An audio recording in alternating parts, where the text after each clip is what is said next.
Hello everyone, welcome to Cynthia Montana channel. Now I'm gonna talk about IQ price prediction. So before I started, don't forget to like, comment, and subscribe.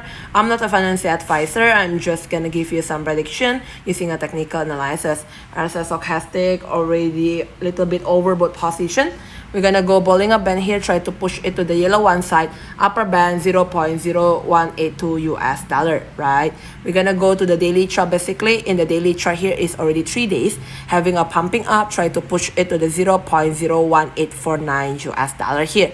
Moving average also above that point. So if they're having a cross here between the pink one and the purple one set around 0.009 until 0.001, right?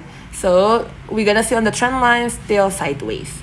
For the trading swing, for our chart is having an 8-hour green bar here, but still having opportunity for the other pumping, right? Thank you everyone for watching this video. Don't forget to like, comment, and subscribe.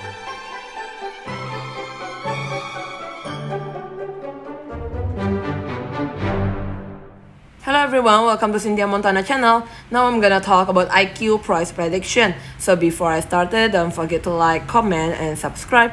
I'm not a financial advisor. I'm just gonna give you some prediction using a technical analysis. As a stochastic already a little bit overbought position, we're gonna go bowling up band here, try to push it to the yellow one side, upper band 0.0182 US dollar, right? We're gonna go to the daily chart. Basically, in the daily chart here is already 3 days, having a pumping up, try to push it to the 0.01849 US dollar here.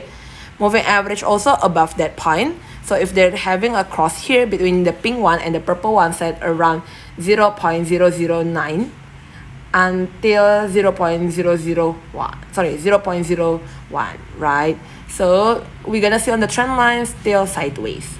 For the trading swing, for our chart is having an 8-hour green bar here, but still having opportunity for the other pumping, right? Thank you everyone for watching this video. Don't forget to like, comment, and subscribe.